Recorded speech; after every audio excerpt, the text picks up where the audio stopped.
We can start.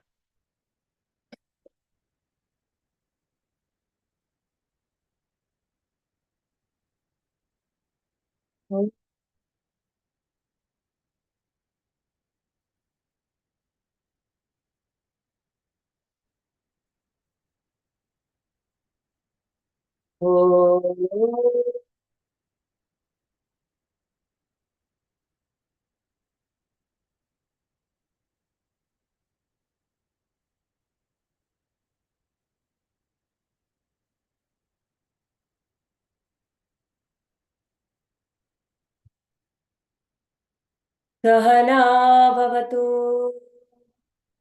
सहनौ भुनक्तु सह वीर्यं करवावहै तेजस्विनावधीतमस्तु मा विद्विषावहै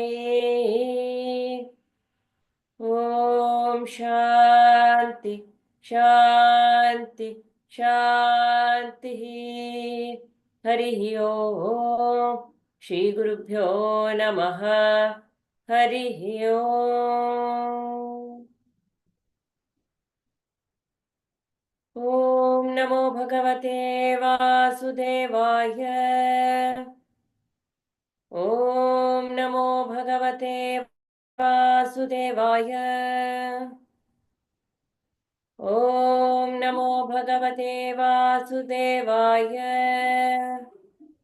जन्माद्यस्य यतोऽन्वयादितरतश्च अर्थेष्वभिज्ञं स्वराट् तेने ब्रह्महृदाय आदिकवये मुह्यन्ति यत्सूरयः तेजो वारिमृदां यथा विनिमयो यत्र त्रिसर्गो मृषा धाम्ना स्वेन सदा निरस्तकुहकम् सत्यं परं धीमहि सच्चिदानन्दरूपाय विश्वोत्पत्त्यादिहेतवे तापत्रयविनाशाय श्रीकृष्णाय वयं नुमः नारायणं नमस्कृत्य नरं चैव नरोत्तमं देवीं सरस्वतीं व्यासं ततो जयमुदीरये ततो जयमुदीरये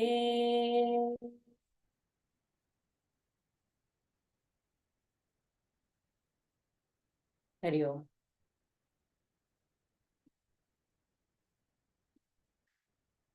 Are you sharing, Bala? Or?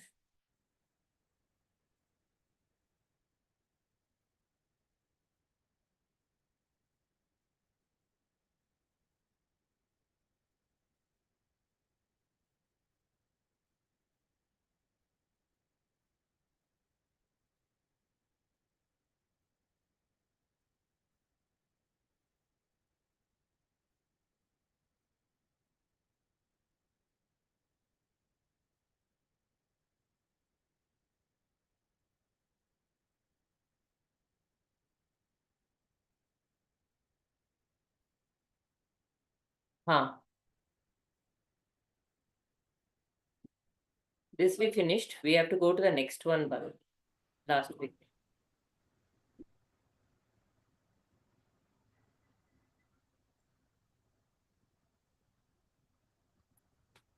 This also we saw. Can we move down?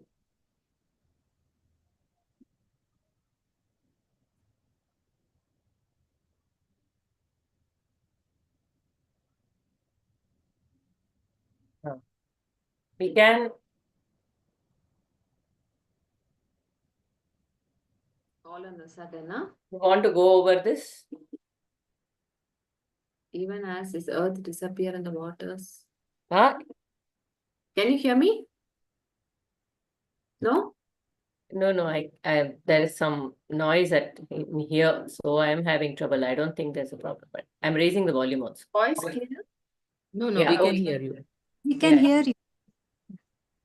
We finished the Markandeya story. Yeah, The entire thing is over? yeah, we can move on to the next one. Sukanya. Yeah, Sukanya, correct. Can we make it a little font size a little bigger? Zoom it. Ah, yeah. Yeah, that's better. You want me to read it? Go ahead, Annapurna. Yeah.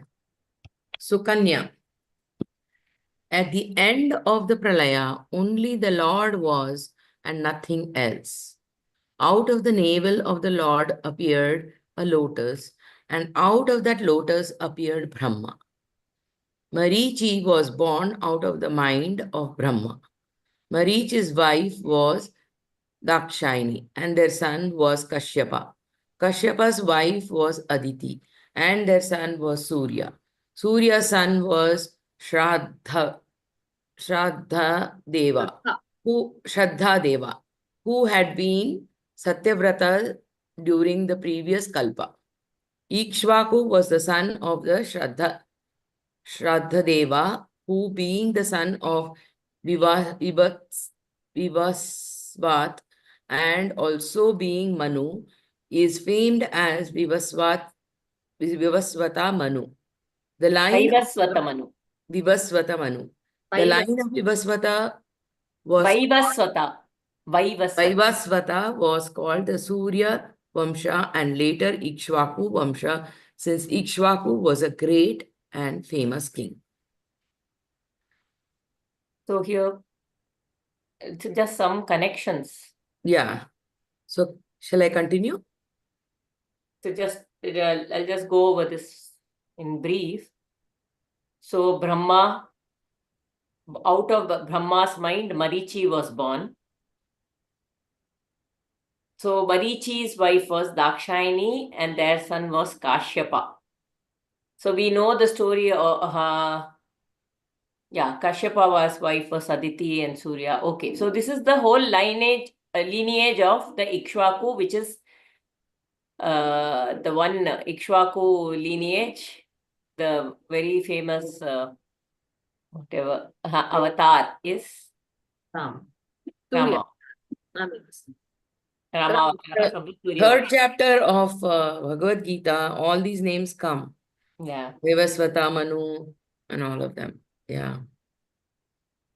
There is a big chart. If you take up the Bhagavata Purana, actually I can look it up sometime. There is a huge chart which comes almost till the Maurya dynasty.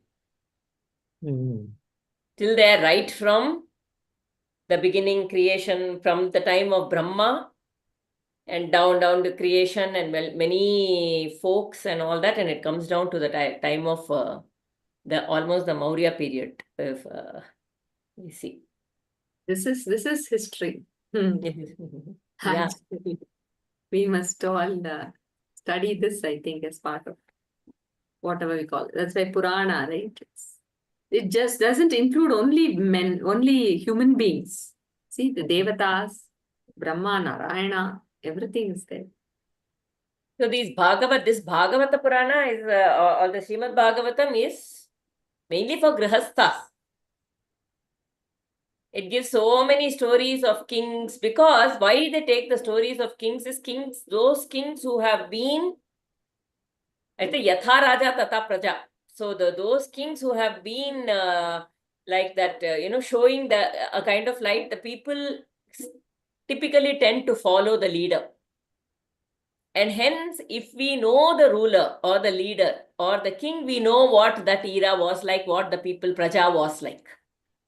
In general, largely. Now, even we see today, right, with a kind of leader that we have today, the way the people are, there is a reflection of the leader within the Praja also, in terms of that confidence or whatever, all those kind of things, right? So, and the way it was before, during the previous realm, previous leaders' time. So there is a shift. So Yatha Raja Tata Praja. So when we know the way the king was or who they were, we know, and what they went through. That is typically a sign of what happens in the individuals as well. Go ahead, Annapurna ji, the next paragraph. Yeah. One of the sons of Manu was Sharyati. He was a very righteous man and he had a daughter by name Sukanya. She was beautiful with eyes like lotus flowers. Though she had grown into a maiden, her father thought of her as still a child, and he was extremely fond of her. She, in her turn, was a child at heart, and she was the beloved of all those in the court. Once, when the king had gone to the forest with his retinue, this daughter accompanied him. They came to the ashrama of Chavana, a great rishi.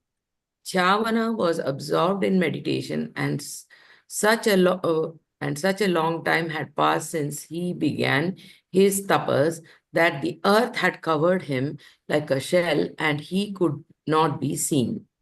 Sukanya, the young princess, was wandering about, and she was intrigued by the mud heap. She went near, and through an opening in the shell, she could see two little points of light gleaming like a couple of glowworms. In her own childish way, she took up a piece of darbha grass and, pushing it inside, touched the points of light. They were, of course, the eyes of the rishis, and Sukanya had hurt him. As a result of the rishis' anger, the entire army of the king was paralyzed, and he did not know what had caused this calamity. He called everyone and asked them if anyone had insulted the rishi. Sukanya walked hesitantly towards her father and told him what she had done. The king was horrified, and he rushed to the presence of the rishi. He beseeched him to forgive his daughter and himself for the sin which had been committed unwittingly. The king offered the hand of his daughter to Chavana and pacified the rishi.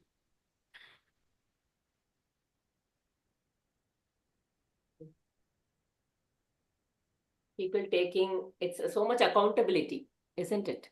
Yes. You make a mistake, now you're accountable for it. She owned up to the mistake, right? First, yes, She owned up to that mistake. owning up to the mistake and also taking accountability. So something has happened, now I take responsibility for it, whatever comes my way. This is something that is repeated all through Bhagavatam, if we see. This honesty. Why has it changed now? People don't want to own up to our, with very hesitatingly, we own up to our own mistakes. Because we have moved away from ourselves. Because we have moved away from our true nature. We're caught up in the cause and effect. Yeah, we are caught up in the cause and effect.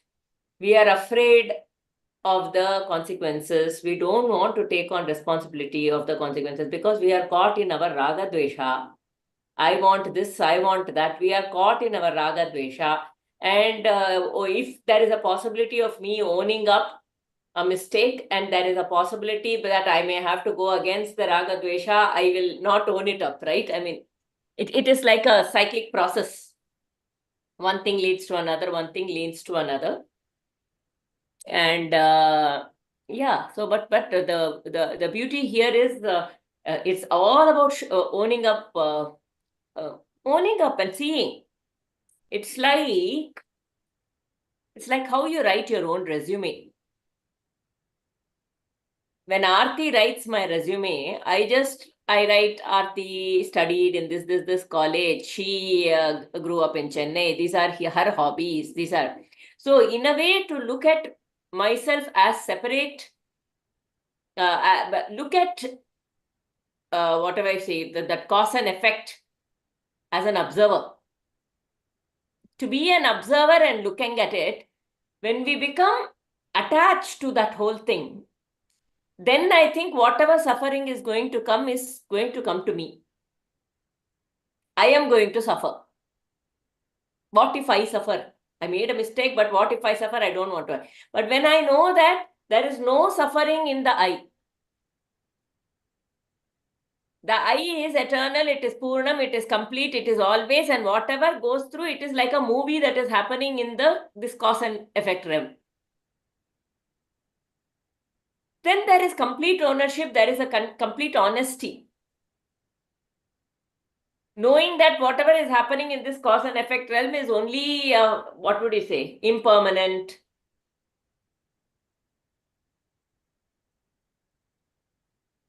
It will come and it will go. But the eternal is always there. So we will just go with the flow. In such a case, just go, whatever is happening, I'll take. We will go, that is happening. Because also, there is absolute clarity that honest owning up, there is a possibility of the vasana, the higher, the big picture is more visible. You don't collect vasanas. Whatever is the consequence, you are facing the consequence and it's over. But if you don't, you keep getting caught in that cycle of cause and effect, cause and effect, cause and effect, cause and effect, one thing after another. One cause leads to many seeds, puts in many seeds, more causes, more effects, and it's one absolute deflection. It's like... But in this case, Aarti, if you see, in the earlier paragraph, we read that Sukanya was like a child. And though she had become Bali, but she was become a young woman, but she was treated like a child. And if you see the child's mind or heart works, the children owe up to the younger children. I'm not saying the adolescents. The younger children owe up to their mistakes more easily, or the children owe up to their mistakes more easily than the adults. It's a beautiful point, Annapurnaji. I was also thinking about it. A child at heart. So, at the child level, so another way of looking at it is the individuality ego is very less. Yes. So, the fears are very less. There is not much of thought process of cause and effect. You know, what stops us from owning up is the mind chatting to say, I am not ready to lose that some part of the personality, not ready to face that. So that is why we don't own it, right? So something has happened, and because of this action, first of all, there is so much of doership in what I do. And then that action has led to something which is not favorable. Now it needs a lot of courage, means to face that, oh, she has done such a silly thing. That's all, it finally boils down to how am I looked at by others? No, this is what is also an ego. example. This is very nice an example to be given to any parent to the child or teacher to their wards. Because see, he always treated her like a child. And when she owned up to her mistake, he didn't judge her that she would do it deliberately. He went immediately to confess to Chavana. And he says that unwittingly this has happened. Isn't it? That's it. It is done in such a simplistic manner. Yeah. And our lives can be as simplistic as it is mentioned here. Yes. I And the mean, mind we doesn't you read the bring whole, in so many thoughts. Exactly. Right now, that is what is coming up. The mind doesn't bring in so many thoughts unnecessarily, thoughts. so much of analysis. Then it can be very simple. Very simple. And if we look at the events that happen around us, the drama that goes on in our lives, it can be, instead of interpreting, analyzing, and quantifying Yes. it in such a manner, we could take it in a very simplistic manner, and this is... Yeah, this is what happened, this is what it is. Exactly. Yeah. we can just not bring our own luggage in the mind. Exactly. Just Yeah. look at what it Exactly. look at what it is and take a call. Also, if you read the story in detail, it's here now, once this happens, Sukanya and everybody is paralyzed. Then they go looking around and they see this Rishi who is actually looking very haggard and old and all that, because he has been doing penance for a long time, and he says, who is going to take care of me now? I am blind because of your daughter. And so then the king says, I will give my daughter's hand to you. She will take care of you. Yes, Rajeshi. Sorry, Divya. Artiji, is it the same Chamana Maharshi who made the Chaman Prash? No. I'm just That asking. Him. Maybe. We don't know. Maybe. There is a story about a Chavana, but we don't know if this Chavana is the same as that Chavana, though. We should see. That's an interesting point. You want to move down? If you want to do any further research on Bhagavatam, that is the only text which is available, right? There are no others are written after Bhagavatam was written, and then the parallels to that interpretation, like how Ramayana. So the Bhagavatam is I mean, there is no other reference to that to find out No, the what events of happens the. is, Annapurnaji, if you look at another Bhagavad, you look at the Vishnu Purana, you look at some, there are from the same story, certain parts which are missed out in the Purana. According to that Purana, there will be certain other parts, and sometimes they are variations also of the same story and stuff like that. So, like the Sukhamuni giving how he got his this thing, how he got his Brahma Vidya from Veda Vyasa is not there in the Bhagavata Purana. It is there in the Skanda Purana. Like that, some fit-ins in a story will come in, like missing pieces. Yeah. And about rishis and all, for those who have interest, they also look at these Ayurvedic texts, Mula Granthas. Yeah, correct. And Patanjali, they also say Charaka and Patanjali are the same. The one who kept on wandering everywhere, So sage Patanjali, Charaka are the same. The one individual only. So we don't know, Agastya, about Such Agastya researches- also, there's many stories like that. yeah. Such research again is the gross intellect which is thinking.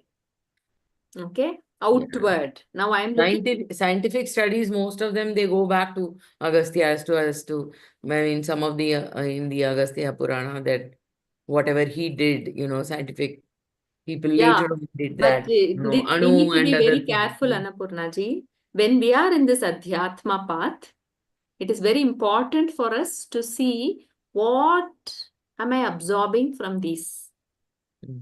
These outer informations, to an extent, okay, sometimes we get curious, we can read about it, okay.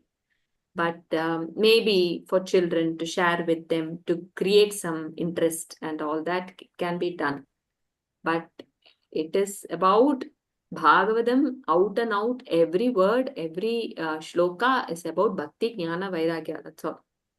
So the intellect turning inwards, the intellect becoming more subtle and looking at in what way is it useful for me as a Nadhyatma Sadhaka.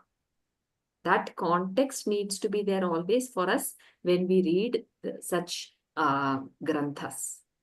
It's a Grantharaj, they say, right? Bhagavatam. So yes, to an extent we can maybe if... but there is no way to establish anything. It will only stay a theory. The factual things can only be theory. Yeah, but when it becomes something so relatable for me in my life, say for example, we are talking about owning up, because of ego, these things are very real for us. They're experiential for us. So we go with our experience. So they are realities. So they become our, stepping stones in our inner journey. Factual things, okay, to an extent, okay. But I think somewhere that can also take one. So we need to be careful when we come out of it and ensure that this is an adhyatmika journey and not again make it a scientific or exploration. Because like what Aarti said, nothing can be proved there. People may question, people may, there can be many different facts which can be brought about. So we don't.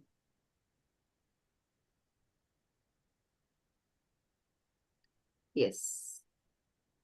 So the Okay. child is something very. To the point. Mhm. One more thing came up is though the Chyavana Rishi was absorbed in meditation, some prarabdha force brings that king and Sukanya there, So Bhagavan says, I am the time, right? So at that time, when Chavana Rishi, we don't know, we have to say, I don't know the story later what happens. So Sukanya gets married, and now the Chavana Rishi is brought out of that meditative thing to this orbit of action. No, he is, so it's completely the Prarabdha force, or we call it the Divine Mother. So it is we call it as a field for his Vasana, everything is the same. And now that also is one way of looking at this entire, thing. And they are getting married now. We have to see what happens later. So we were driving to a place and we made a mistake in the direction. And where we could have reached, we reached at least 20 minutes late because of that. So in a way, you own up, you don't own up, it's whatever is the ultimate, you own up, there is a consequence. Because of that one mistake, which is also a part of the prarabdha, ultimately. See, what is happening, there is complete acceptance for whatever is happening. Now, there has been a mistake, I missed a turn. So then we have to go, now it takes longer and it gets deflected. Like that, we are moving we are making a journey to our core. To stay with the core, to be established with our core, our self. In that process, when we make mistakes, there is a little bit of a deflection here and there. We move away. That cause and effect, that consequence is anyway there. But when we don't own up, further seeds also we plant, and it starts getting more and more deflected. There is a difference between owning up and not owning. There is a consequence for everything, but then the further seeds may not come up. You're freezing, but just to prove that I didn't make a mistake, now I'll keep going now, all those now will put in more and more seeds, which will cause only more and more deflections and how would you say, derail you from the path that you have set out to go on. Sometimes the seeds become too much and we may even forget the destination. We will be completely lost, in fact, in that whole thing. So, for those who are on this path of Adhyatmika journey to the self, to be established in the self, to know the real self, to discover the true self and be with it and be established in it, it is better to own up the mistake. Yeah. So the first thing, owning up. Yeah. In bhakti. Owning up is seeing as it is. Yeah. Same example. The other way to look at it is that, see, we are all, this is something which you can tell a child probably to guide him. For an adult, it is very difficult to say that you own up your own Which thing. adult, Annapurna ji? This is all for ourselves when we are saying Adhyatmika. We cannot tell anybody else. We cannot tell anybody else. It's not for the other. It's not at all. Vedanta is not at all for the other. It's only for myself, no? Even to look at it as, okay, this can be shared for somebody. Instead, we apply it for ourselves. Yeah. That makes it more experiential. So another way of looking at it is, So, I mean, yes. yeah, I didn't complete what I was saying. Okay. Adult in the sense, ours is an adult mind, isn't it? So we don't think like children. We are a very analyzing or analytical mind we have. So in case I decide, like if I'm talking now, you said myself, I decide, I make a choice. I own up or I don't own up. Okay. So it is an experiment in yourself as to when you owned up, where was your position? How did you feel? And then when you don't own up, what is your feeling? That itself Yeah. will bring you to the center, isn't it? Exactly. That's what I wanted to make the point. I mean, when we talk about the adults, and then that is an experience that we can share. Share. I mean, I can share as my experience. You can share as your experience as to what it is. I mean, the most often we are caught up in this duality of to be or not to be in ourselves, not to others. Correct. To So be when or we not to go be to the, is within ourselves, right? yeah. So It's when always we go to always a that fight journey of, in our mind.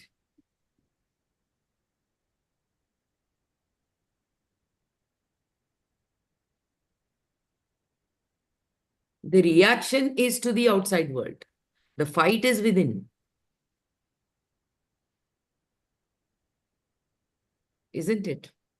I mean, I don't know. I mean, that's what I feel. I mean, any kind of uh, what is that? Instability or irritability or any kind of doubt or anything. Where is it arising? It is arising within me only. And what I am doing because of those arising thoughts is an action which I'm showing to the world in terms of raga dvesha or whatever it is. So how do you bring that duality into a single mindedness? That is what it See, is. that action also, a small thing that is that consequence is also perceived as from where I am only. That is also so within only. Okay, I cannot say I react something to you the way I have reacted. For example, say for example, there is something that I have done and I think I have owned it up and I might be telling that to you, but you may perceive it in a very different way. So it is not the outer. There is no outer, Annapurnaji. It is only within. Even that action is seen in the mind only, which is the basic fabric. So this is so complicated. Another way, let me just take out of all this. This is, another way of looking at this entirely is that same example that Aarti quoted. Say, we are, two people are going, one person maybe makes a mistake in the route and gets diverted, and the other person keeps going, knows, and he just goes the right way. Okay. The moment I get doership, then I say I made a mistake. This is a completely different way. I'm not talking from the owning up level here. Okay. The moment it is not to say, it's not, let me complete it. Then so you just go with it, just like the Google Maps. It reroutes. So the moment there is a rerouting and the journey continues.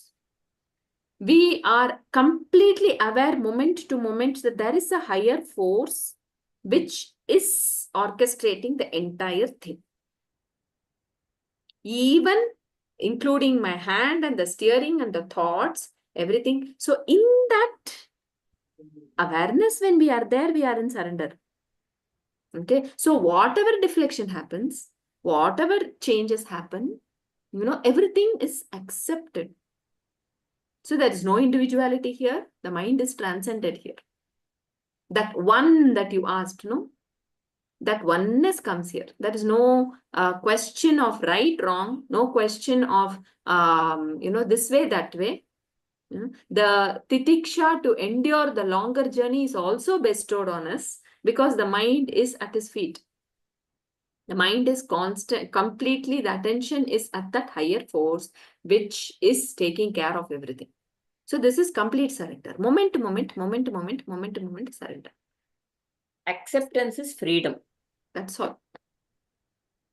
So Yeah. I think instead of the word owning up, the word is acceptance. yeah. Owning up is more of a Acceptance, doership. not of my mistake or looking at, not like that. Acceptance of everything as it is. Okay, now there is a deflection. I don't even have an expectation. Only if I have an expectation, then there is a deflection. Or even if I have an expectation, that is put aside and the deflection. Whatever, you're just living your life in a flow. Just going with the flow. The flow is taking it. Not That's the drowning in truth. it anywhere. Not feeling stuck or anything. Not drowning in the waters. Just flowing with everything that has happened. Yes. Life is actually a flow. It is a flow. The current, the undercurrent is actually taking everything. Just happy. That's how there are so many songs. Even if you see Kabir Das and all that, all those Majhi songs, Naiya Par Kara Do. Yeah. So that, Kinare that lagao, is all. kinare lagao. Now Yeah, kinare lagao. Naiya Par Karao. So that's the whole Vedanta is in that one phrase, right? Yeah. So always keeping the mind in the higher. That's Bhagavatam. So that's how it's described also here. See, what individual does, all that is not focused at all. Just the event is given here. And then the king offered the hand of his daughter to and pacified the rishi. Now we will see what happens.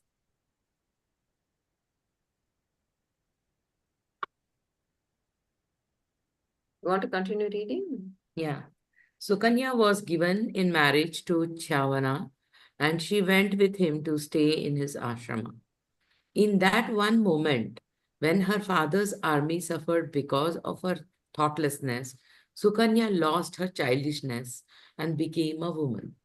She served her lord like Devahuti served Kardama. Once, the heavenly twins, the Ashwini Kumaras, came to the ashramas of Chavana. The rishi had been pleased with the devotion of Sukanya and he wanted to please her. He therefore asked a boon of the Ashwinis. After honoring them, he said, "You are the divine physician. Because of the fact that you are professionals, the Devas do not give you a share of the Soma during the Yajnas. You are considered as the inferior gods. If you make me young and handsome and desirable, I will in turn make you get a share of the Soma." This is a trade which is doing. Yeah. The twins. Also, maybe we can look at it as the reason for which the Chavana rishi was woken up from his meditation. Maybe Ashwini Kumaras have to be bestowed something. We don't know how the story goes. The twins were thrilled at the thought of the rise in their status and promised to give him youth.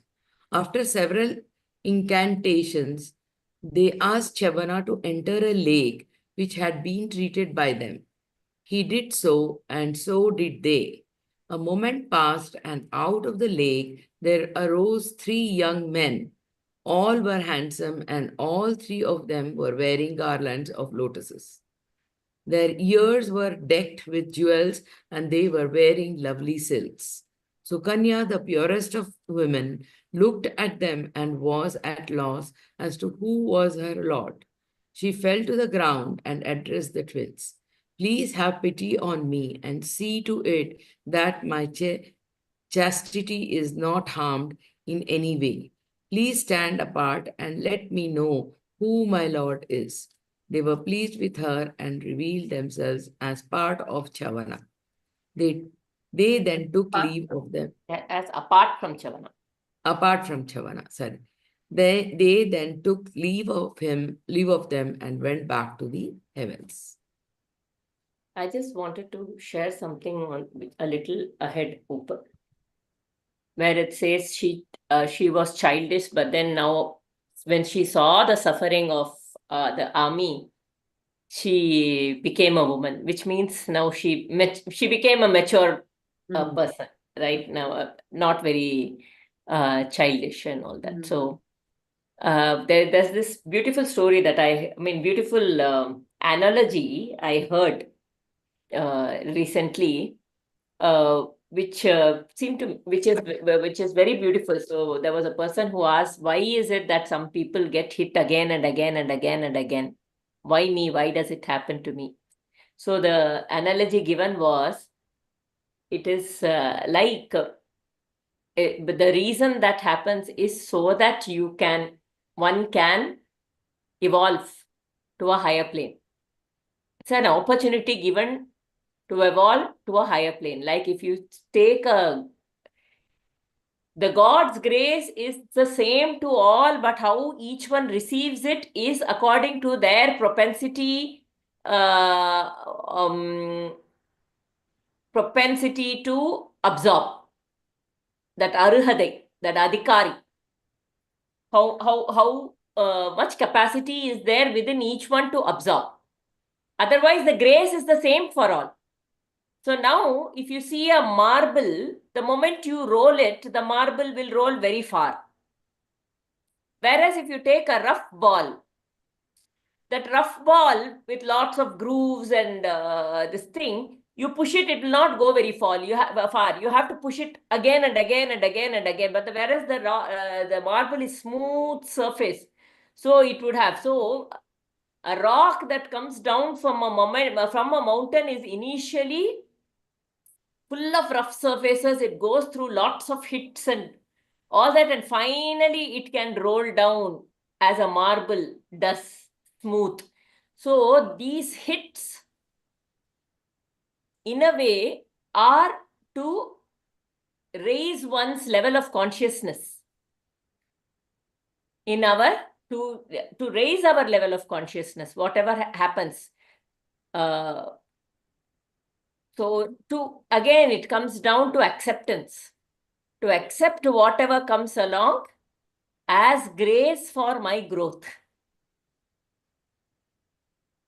So that, but there is also a saying, Nalla maattukku oru soodu, they will say in this thing.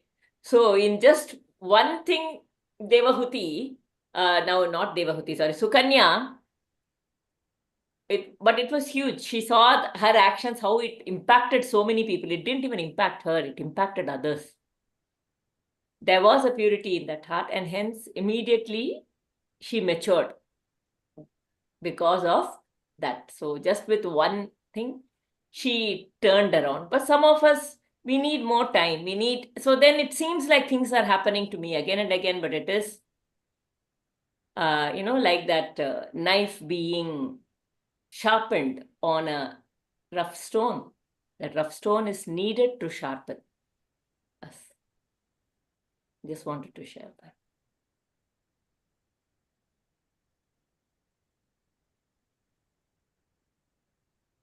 And when it is so experiential, look at the transformation. She was so childish that she could go and, put a dharba grass there.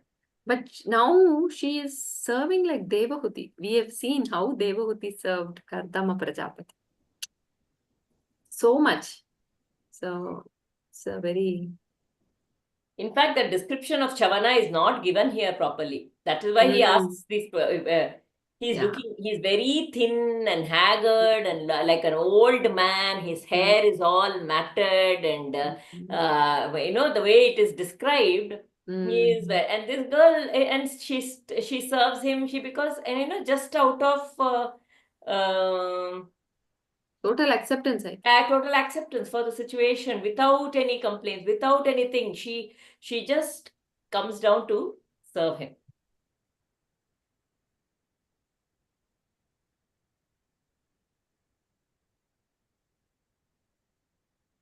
Yes, the next one, no?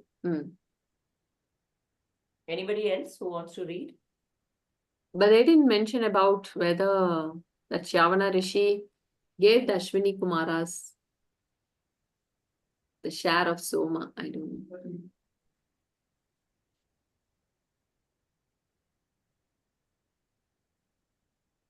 In the meantime, Sharyati, Sukanya's father, wanted to perform a yajna, and he came to Shyavana's ashrama to consult him about it. When he entered the ashrama, he found his daughter with a young man who was as handsome as God. The king was horrified at the sight. Sukanya rushed to him with a glad cry and fell at his feet.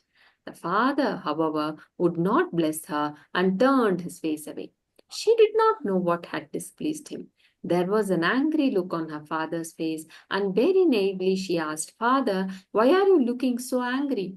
Why do you look as though you are displeased with me? I am seeing you after so many days, and I am hurt that you are not pleased to see me. You were once so fond of me, but now you're not, evidently. Tell me, father, what have I done to incur this displeasure?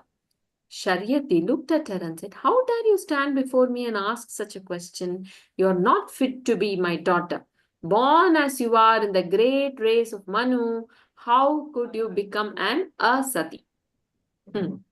Indeed, the great Rishi Shyavana has been deceived by you. I am surprised that he has not cursed you. How could you be so shameless? You are living in sin with this young man, and you ask me to bless you even after I have seen you with him. You are not my daughter anymore. I do not want to look at you. He turned away. The danger of believing what I see as truth. In spite of his daughter's reaction, he must have got surprised, no? How come she's coming and doing all this? But anger just, I think. This is the avarana, no? Yeah, I see, I believe that's it. immediately without inquiring. But on another side, the way you can see is somehow as a father, he has very high ideals. Because he has come from even he didn't think, Ayo, this Chavana looks so old, Papa, what will my daughter do with this guy? Or anything like that. So similarly, the daughter also served. So he had such high ideals, but even then, right now, when you come, the moment he sees, we assume so many things. That's Again, another. it's because of his identity with those ideals. He's unable Yeah. to see his own daughter not living up to his ideals. Yes. And also believing without inquiry. Yes. Without deeper inquiry. This is an example. We are always doing this, isn't it? Mm. This is that direct perception. We think everything is the truth. Mm. One child goes to school. She's new to the school. There are two friends. They're talking among to see if can I become friends with these girls. She's standing and those girls are looking at her, making sure she's not listening to them. And this girl thinks they are talking about me. Why are they looking at me? They are talking about me. Illusion.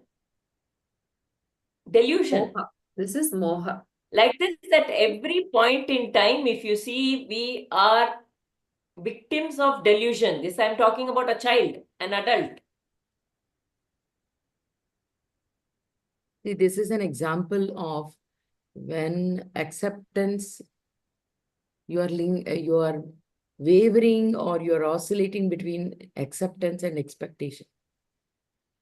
See, he had accepted his daughter Sukanya as a child, and he knew that whatever act she did was a childish act. I mean, it was not intended or anything. And then he immediately went and asked for forgiveness or whatever it is. But right now, the same daughter, he's expecting Chavana to be the way he saw. without even inquiring about it. He has taken it for, I mean, that is what his mind level it is working, right? So, and he accuses his daughter, the same daughter whom he loved so much. So this is what we are always looking at in the world. Whatever we see, we believe that and we think that that is real. The Even very with our beautiful child. point that you brought out, Annapurnaji. This is how true love becomes constricted, as some egocentric attachment. See, it was such a pure love for, his daughter. It was just pure love that was there for the father. Okay? We cannot say for the daughter or anything. At that point in time, immediately, whatever had to be done, he did. But here, that completely is now constricted, we can say, or limited or whatever, blinded, because of his ego that, a Manu, he says here, no, the descendant of a Manu in that dynasty, great race of Manu. So all this comes, the first step is believing what I see, thinking that to be true. And then that brings this agitation in the mind. Oh, my daughter. If it is for somebody else, he may not have reacted this way, right? It is my daughter. So when that my is not there, and if it is for somebody else, it opens up actually. He may even say, oh, how come, who is this? Such questions may even come, when it is for somebody else. It limits the moment that my comes. So this my is the only danger. It just covers the pure love. It limits, it has made him believe what he saw was true. Initially, maybe, even if it was not Sukanya, if it was for somebody else, he might have seen, he might have assumed. But then because this my wouldn't have raised its hood, then there is still room for him to inquire and see. But here that door is closed because of the my. The my and I closes the door to inquire further. And we fall for foolish assumptions. And also there is a mention of how specifically they mention how childish she was and how she then became mature and took care so well. But the father is still with the impression of the child being childish, probably. In some way. So many times we have these frozen impression of people. So where we think, okay, this person did this time, so even with children we do that. We keep telling you don't listen, or that time they made a mistake. Not only with children, even with they acted like that way, so they must be like that. So they are. Every time I look at them, I am looking at them through the filter of how I have already judged them. I am already wearing the filter in front of my eyes about how they are, and I am looking at them through that filter. And hence the delusion. So one is the filter of how I judge people. The other is the filter of I, me, mine. And other is just and the filter of my ideals, my beliefs. So many Completely that. filters. I, me, mine. My belief, my ideals, my whatever. That brings.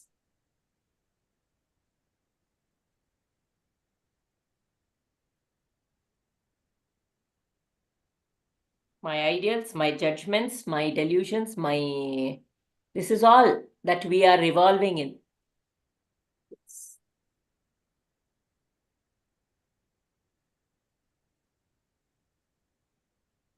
Being an observer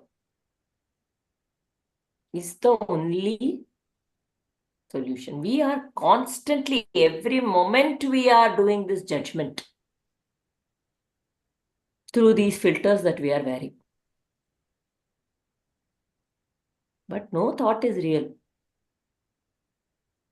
No thought has any reality like this. They come and they go. To give every thought that reality is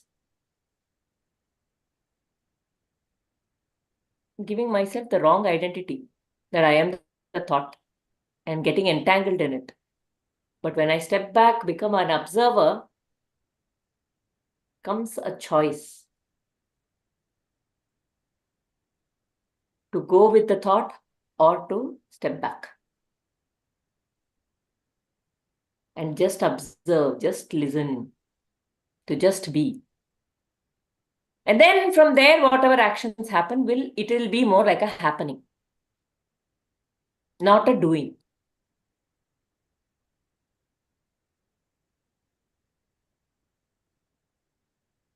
You're not my daughter. And look at the words that come out.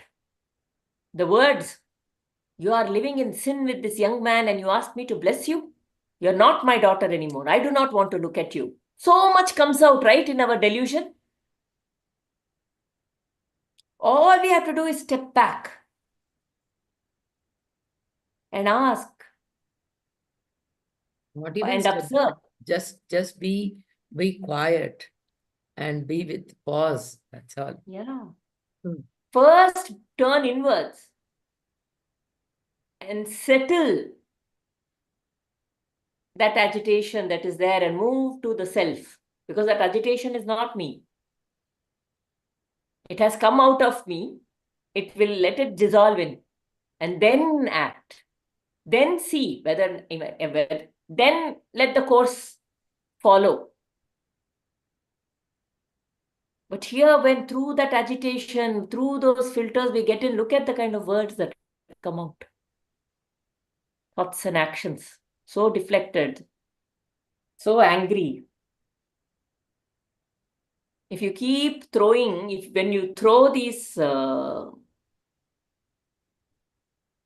on the dart you throw the arrows, they always leave a mark. Even if you remove the arrows, isn't it? Yeah. The next paragraph is She- very beautiful. Very beautiful though. Appeal of Well, ringing. in the context of the whole story, it's okay. But for us to analyze everything, Yeah. how we Yes. act. Yeah. So, a peal of ringing laughter, which sounded like silver bells tinkling, made him pause. He turned round and looked at her in surprise. The young man joined in the laughter. They both came near him, and Sukanya said, Father, I have not sinned. This young man is your son-in-law. He is the great Rishi and no one else. That's the truth. And they both, see, what is coming up here is, they both are very centered. That's nothing, no? They did not get affected by the words of the father.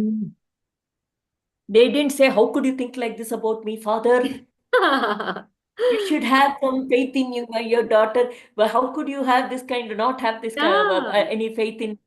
She didn't get there. No, she just started laughing, which made him pause. So that's true love there. There is no my there. How can my father think about me like that? I am not such a Like person. that. You know, if she had gone into that loop, then more seeds, more vast. But here, the power of their pure love made him also settle. See, he turned around and looked at her in surprise, made him pause.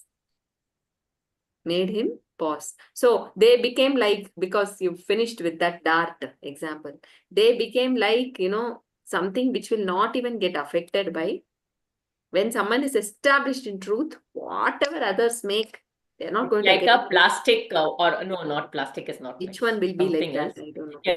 Cannot be pierced. Yeah, something which will not even get affected by that, and their centeredness becomes infectious. It made the father pause.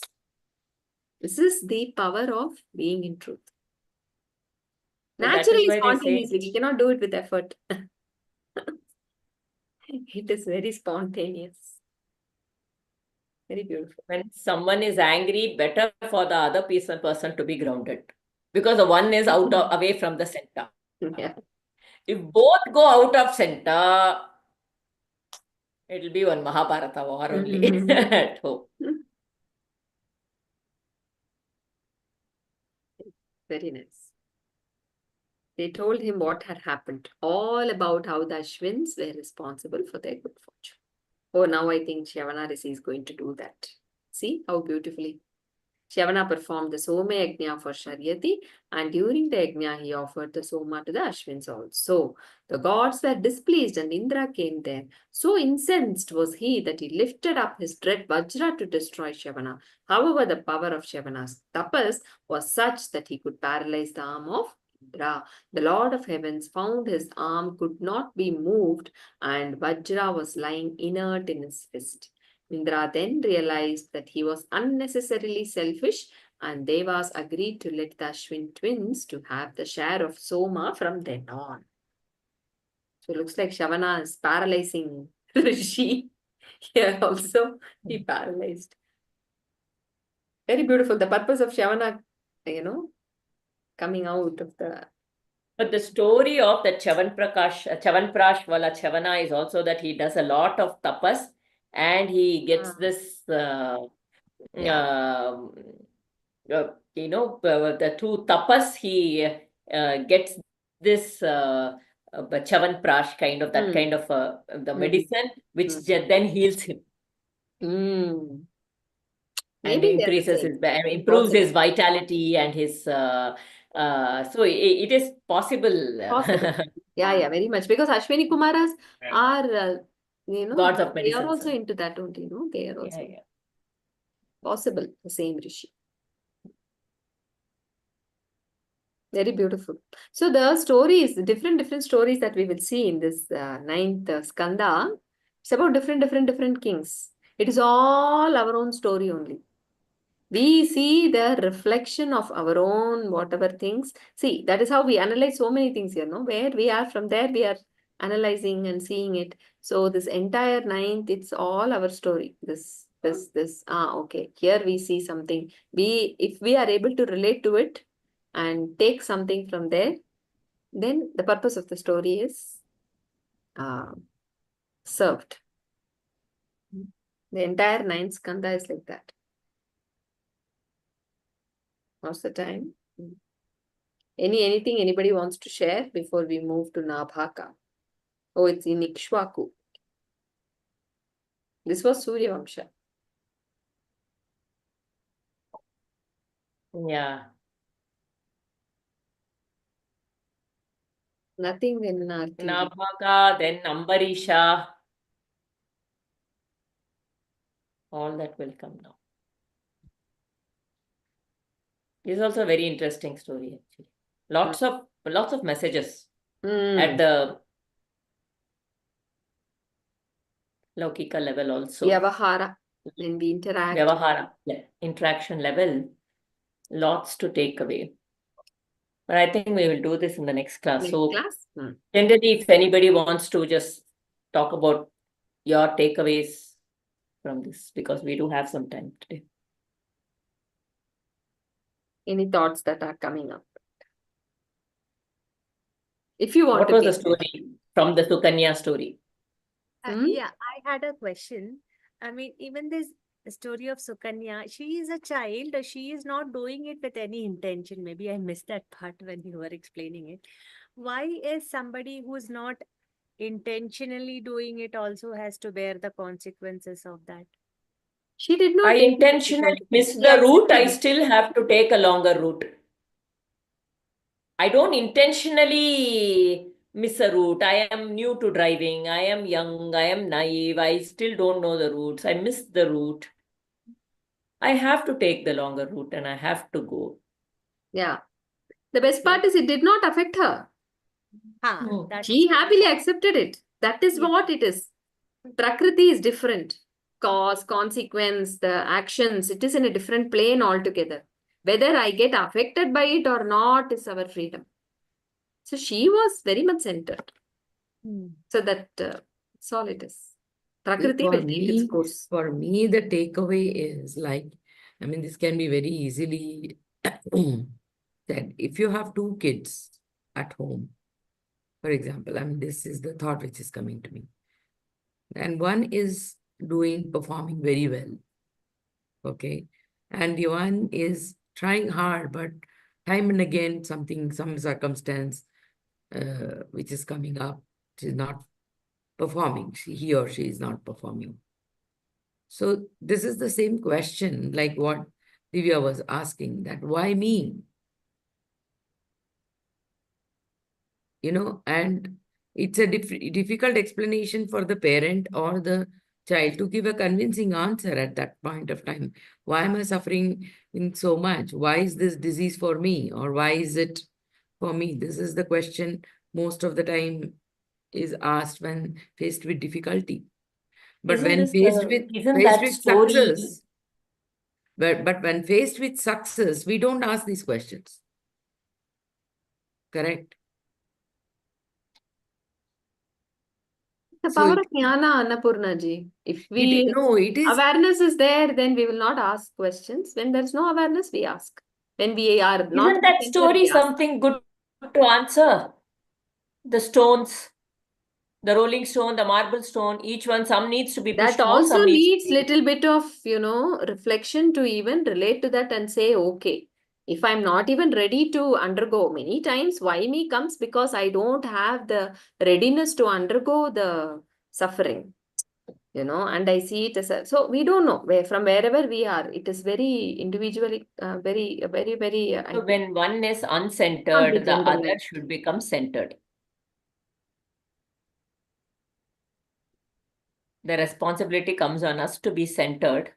And when we are centered, somehow at least it will not go in a very, that initial why me comes like a reaction also. The other one can maybe, give support by being centered. By being centered, you can give that support. That's all. Knowing that, difficult for them to, go through whatever they are going through. That is all we can do for people. That's all can be We done. want to lay out a bed of roses for people, for our children, for whatever. We cannot do that. We can only be there to support them, listen to them, maybe guide them if they are seeking guidance in their own path.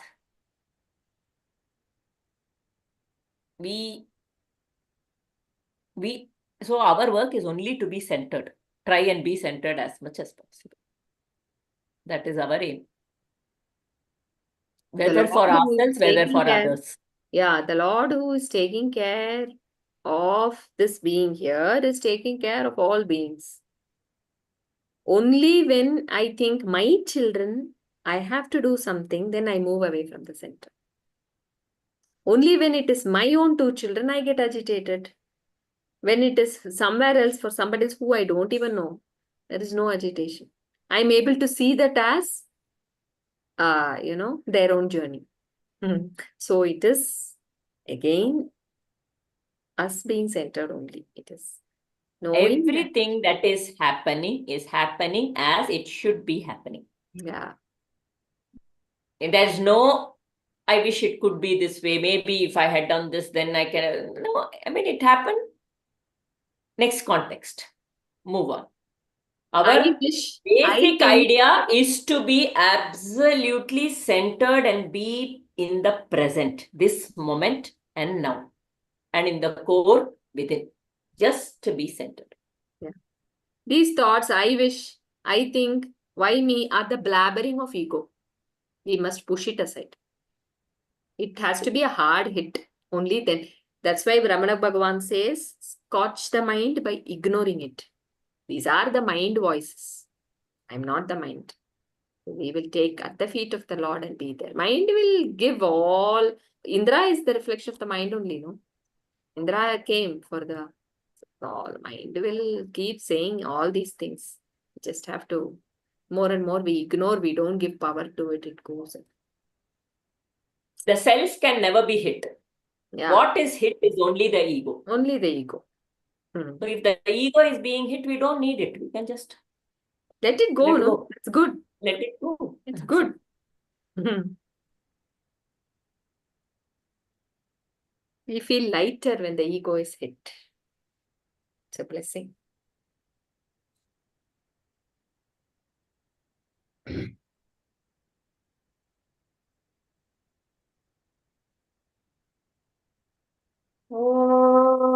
ॐ असतो मा सद्गमय तमसो मा ज्योतिर्गमय मृत्योर्मामृतं गमय सर्वे भवन्तु सुखिनः सर्वे सन्तु निरामयाः सर्वे भद्राणि पश्यन्तु मा कश्चित् दुःखभाग् भवेत् ॐ शान्ति शान्ति शान्तिः हरिः ॐ श्रीगुरुभ्यो नमः हरिः ॐ